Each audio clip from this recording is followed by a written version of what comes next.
여러분 그 지난주 수요일에 나눴던 그 고넬료 사건 이제 그거는요.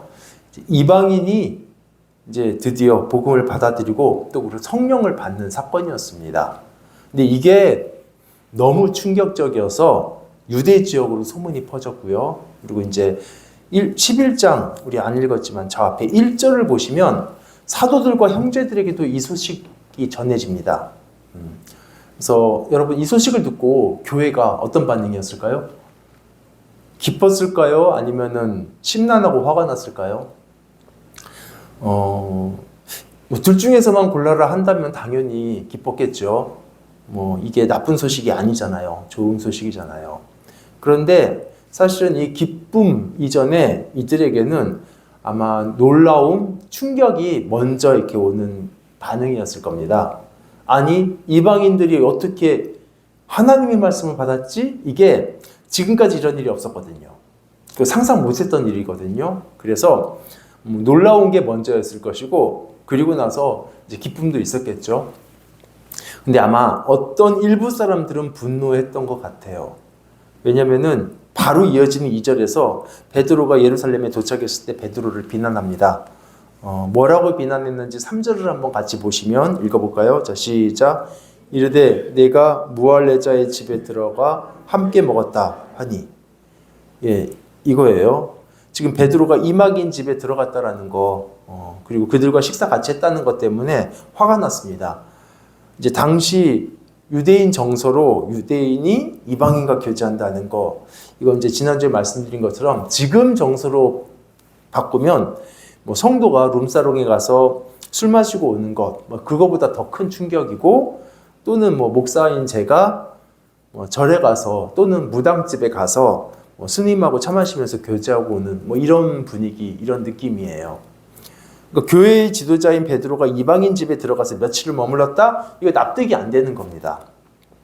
물론 이방인하고 교제하는 것 자체에 대해서 성경이 금한 건 아닙니다.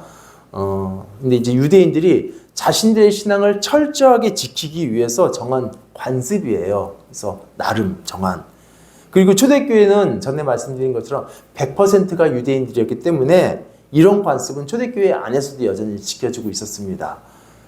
그래서 근데 이제 오늘 여러분하고 좀 나누고 싶은 거는요. 이제 이게 옳으냐, 틀리냐, 그걸 말하기 이전에 먼저 이 비난하는 사람들의 관심사에 대해서 좀 말씀드리고 싶어요. 이들은 지금 이방인이 복음을 듣고 생명을 얻은 것 때문에 비난하는 게 아니에요. 베드로가 이방인 집에 들어갔다는 것 때문에 비난하는 겁니다. 그러니까 오해하시면 안 되겠죠. 이들은 이방인들이 구원받는 거 안 된다 이런 말을 하는 게 아니에요. 그거 반대하는 게 아닙니다.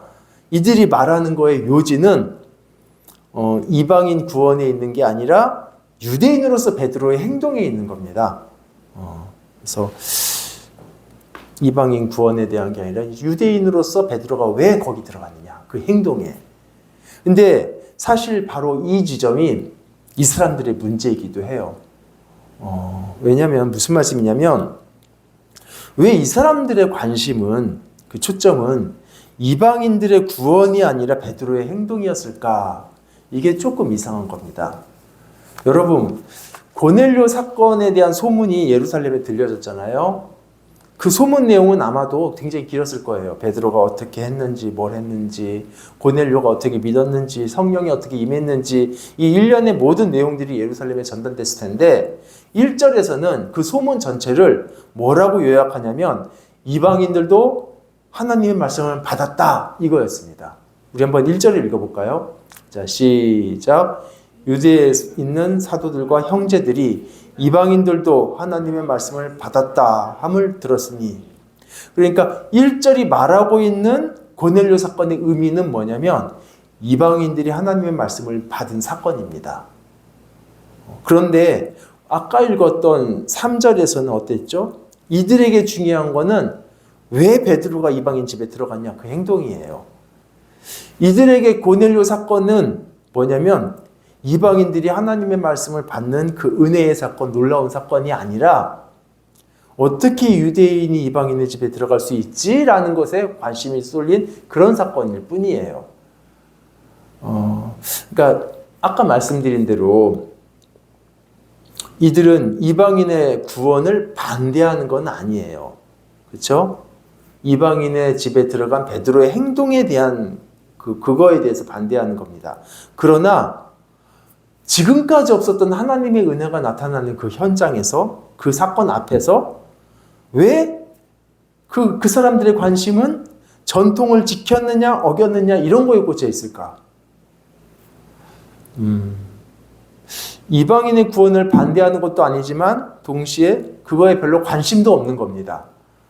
이 중차대한 사건 앞에서 유대인의 전통이라는 엉뚱한 시각만 갖고 있어요. 그래서 뭐 쉽게 예를 들자면 어떤 의사가 병원에서 이제 치료하는 도중에 갑자기 막 급하게 생명 위독한 사건이 있었어요.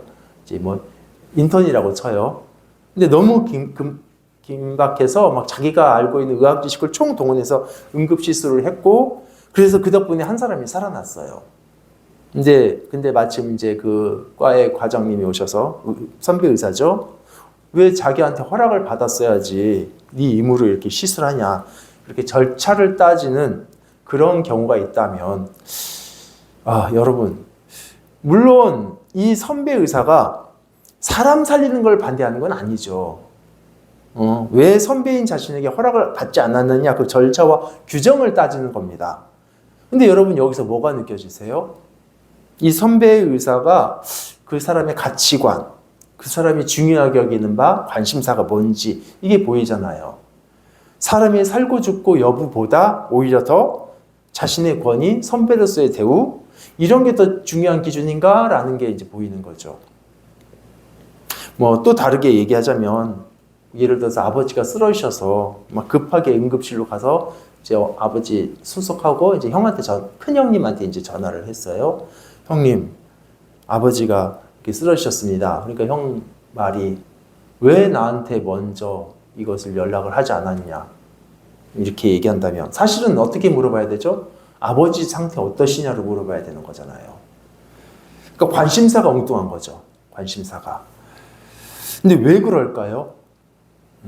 사람은 평소에 자신이 정말 중요하게 여기는 가치로 이 사건들을 이해하고 평가하고 그렇습니다.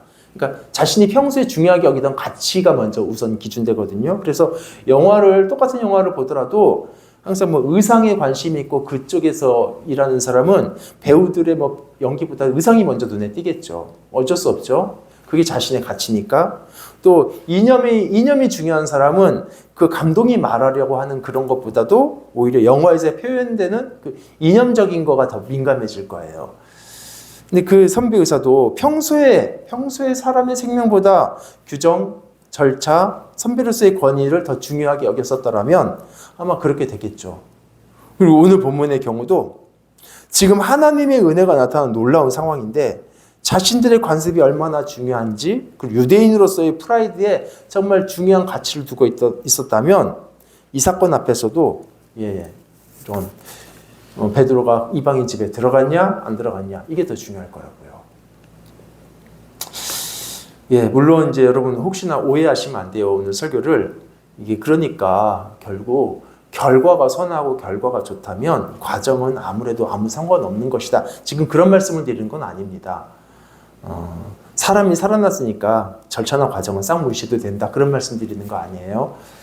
절차를 지키면서 충분히 사람을 살릴 수 있는데도 불구하고 그런 거 무시했다면 아무리 결과가 좋아도 그 과정에서의 잘못은 별도로 짚고 그것은 잘잘못을 따져야죠. 이건 다른 문제니까. 근데 베드로 경우는 어때요?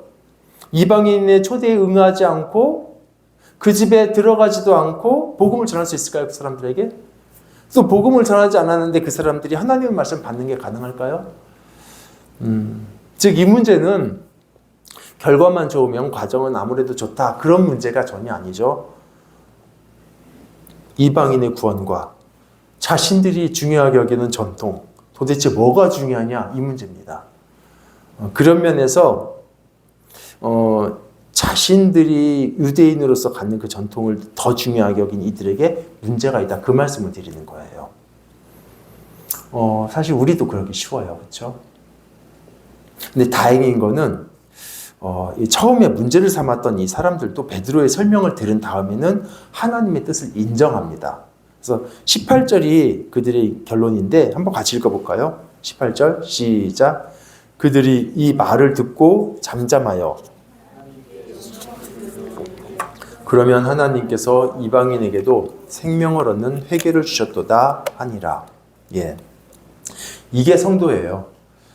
처음엔 누구나 혼란스러울 수 있습니다. 왜냐하면 사람은 관성이라는 게 있잖아요. 하던 대로, 습관대로, 전통대로. 그래서 그것과 딱 어긋나는 게 생기면 바로 반응은 혼란이고 거부죠.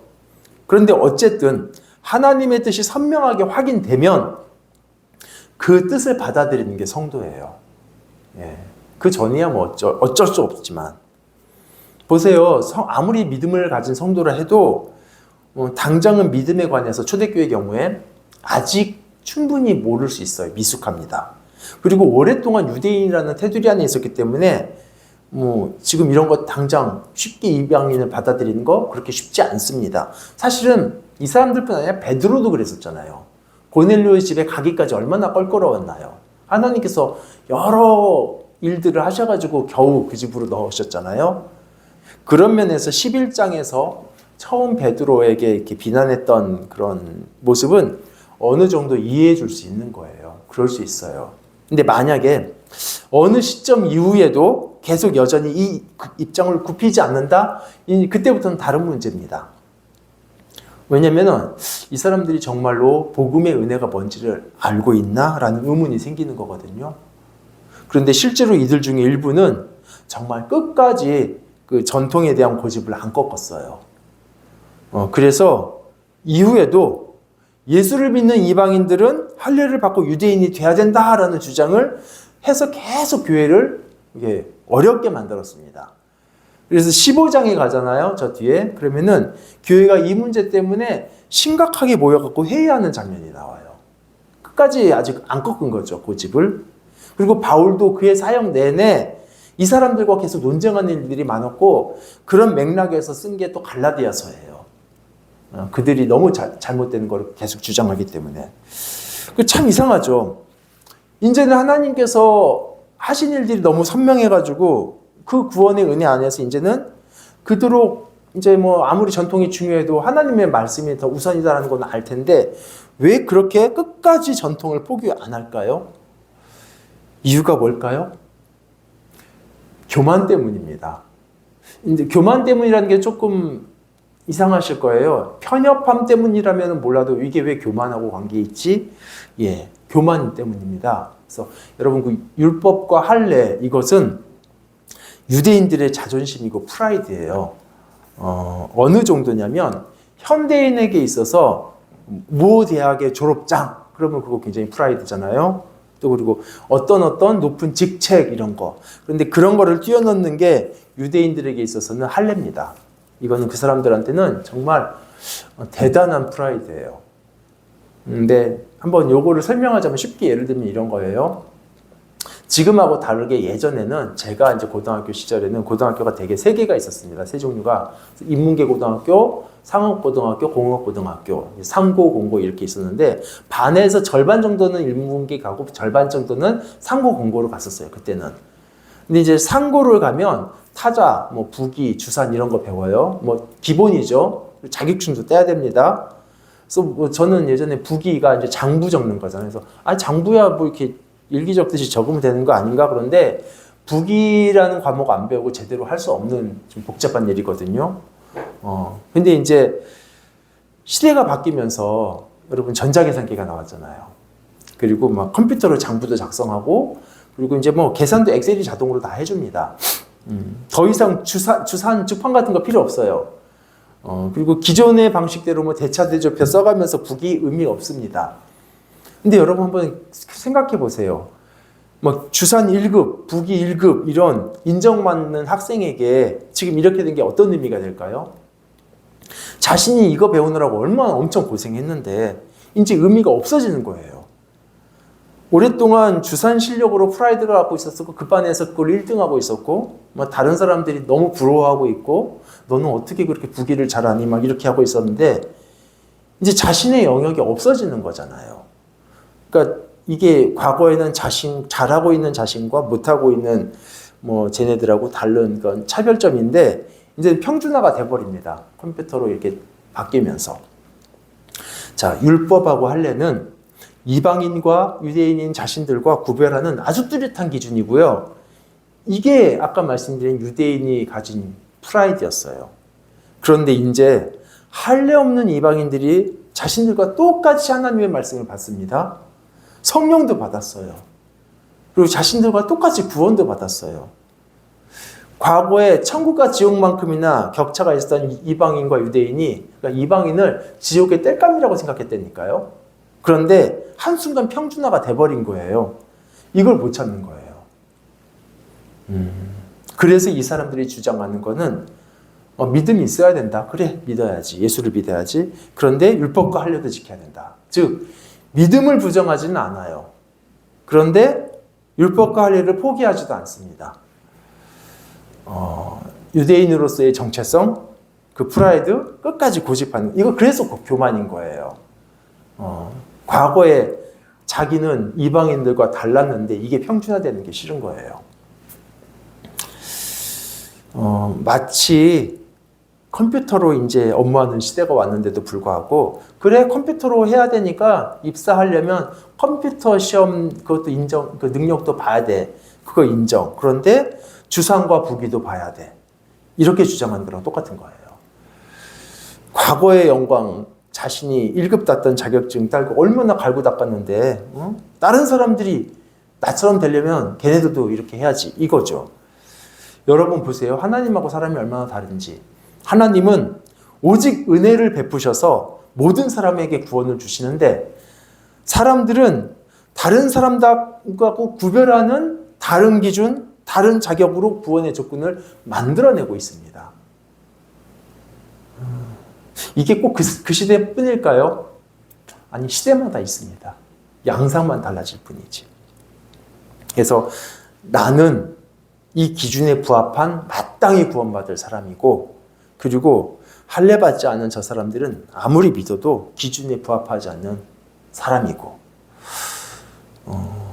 여러분 이건 은혜가 아닌 교만이고, 그래서 표면상으로는 성도죠. 뭐 어차피 교회 공동체 안에 들어있으니까. 근데 실제로는 복음을 배반하기 때문에 거짓 형제라고 불러요. 바울도. 그래서 여러분 형태는 다르지만 이런 식의 교만, 교회 안에서 자주 등장했습니다. 그리고 뭐 이단의 특징이기도 해요. 초대교회 때 유명한 이단 중에 영지주의라고 있습니다. 그노시스라고도 부르는데, 이 이단은 믿음으로 받는 은혜 인정을 하는데 그게 다가 아니라고 얘기를 해요. 뭐냐면 그 특별한 영적인 지식을 소유해야만 진짜 구원을 받는다. 그러니까 교회 안에서 그런 영적인 지식이 있는 우리 자신, 그리고 그런 영적인 지식이 없는 그들, 이렇게 구분을 했습니다. 이거는 하나님의 은혜를 무너뜨리고 자기를 높이는 교만이에요. 그런데 현대에도, 이 시대에도 좀 돌아봐야 되는데 있어요. 물론 지금은 유대인처럼 할례 주장하는 사람은 없겠죠. 그리고 그노시스처럼 그렇게 영적인 지혜, 그런데 얼마든지 다른 방식으로 합니다. 예를 들면 예수 믿는 것만으로는 충분하지 않고 뭔가 성령의 은사를 받아야만 구원받는 거라고 가르치는 잘못된 가르침이 불과 한 세대 전에 한국교회 안에 팽배했었어요. 그래서 성령의 은사를 받은 1등 성도, 그 다음에 그렇지 못한 2등 성도, 이거 은혜 무너뜨리고 자기를 자랑하는 교만입니다. 뭐 이게 또 다른 방식으로도 나올 수도 있죠. 하나님은 자격 없는 자들에게까지 은혜를 베푸시고 오직 그 은혜를 믿음으로 받아들이라고만 하시는데, 사람들은 자꾸 이렇게 추가적인 자격을 내세우면서 그 자격을 갖춘 자신과 그렇지 못한 사람들을 구분하고 자기가 더 우월하고 이걸 나타내고 싶어 해요. 여러분, 이런 가치관과 은혜보다 더 앞서는 뭔가의 기준, 이걸 중요하게 여기고 살아가면 어떻게 되냐면 아까 그렇게 돼요. 생명을 살리는 은혜 앞에서조차 절차와 규정을 더 중요하게 여기는 오류. 그렇죠? 환자가 살아나는 그 감사한 일 앞에서 왜 나한테 말 안 했어? 그게 더 중요했었으니까 평소에. 그리고 지금 이방인이 복음을 믿고 구원을 얻었는데 왜 거기 들어갔냐? 전통을 따지는 이렇게 됩니다. 되게 엉뚱하게 되고 말도 안 되게 되고. 여러분 이 주제를 이제 마무리하려는데 혹시나 오해가 우려돼서 아까 말씀드린 거 다시 한 가지만 다시 말씀드리면 좋은 결과만 있으면 과정은 아무래도 좋다. 그 말씀 절대 아니에요. 이거는 오늘 본문을 그 문제랑 혼동하시지 마시고 우리가 어떤 가치에 정말 어떤 것에 마음과 관심을 두어야 되는지 뭐가 중요한지 이제 그 문제를 말하는 겁니다. 생명을 살리고 하나님의 은혜에 우리가 가치와 마음을 둬야 됩니다. 끝으로 이 사건의 결과만 짧게 나누고 마치겠습니다. 여러분 이 문제에 대해서 이제 베드로가 비난을 받았을 때 베드로는 이제 자기가 겪은 일을 그냥 순서대로 다 해명을 해요. 다 5절부터 15절까지 길게 나오지만 아마도 이제 성경 본문은 요약된 내용일 거예요. 더 길게 말했겠지만 근데 베드로가 말합니다. 끝으로 이러이러한데 이거 보니까 내가 봐도 하나님께서 이루신 일이다. 근데 그 내가 뭔데 하나님을 맡겠냐 이렇게 말을 하죠. 다 듣고 교회가 이것을 인정합니다. 이제 그게 18절이에요. 아까 읽었는데 한번 다시 읽어볼까요? 뭐라고 하는지 시작. 그들이 그 말을 듣고 잠잠하여 하나님께 영광을 돌려 이르되 그러면 하나님께서 아멘. 18절 내용이 별거 아닌 것 같은데 유대인으로서는 하기 어려운 고백을 한 겁니다. 자신들이 지금까지 가져왔던 전통과 반대되지만 하나님의 뜻을 인정하고 이걸 고백한 거예요. 이건 굉장한 거죠. 그래서 이것을 고백한다라는 거, 이것을 받아들인다는 거, 이건 뭐냐면 구원의 도리에 대해서 교회의 이해가 더 커졌어요. 한층 더 업그레이드 된 겁니다. 그래서 여러분 하나님께서 주도하셔서 생긴 이 고넬료 사건은 교회의 혼란과 갈등을 가져온 건 사실이에요. 그렇죠? 그런데 만약에 고넬료 사건이 없었다면 교회는 그 어떤 성숙도 없고 믿음에 대한 이해도 그 수준 그대로 머물렀을 거예요. 그냥 과거대로. 근데 이런 갈등의 사건 때문에 오히려 믿음의 도리가 무엇인지 하나님의 은혜가 어디까지 더 깊게 가는지 이런 것들을 교회가 더 깊이 깨닫게 됩니다. 여러분 그렇게 보면 갈등 자체가 나쁜 거는 아니에요. 어떤 경우는 교회 안에 아무런 갈등이 없어야지 된다라고 생각하지만 여러분 우리가 만약에 미숙한 상태에 있는데 아무런 갈등이 없다? 그거는 그냥 그렇게 가는 거예요. 미숙함에서 성숙함으로 가는 과정에서 갈등이 생길 수는 있습니다.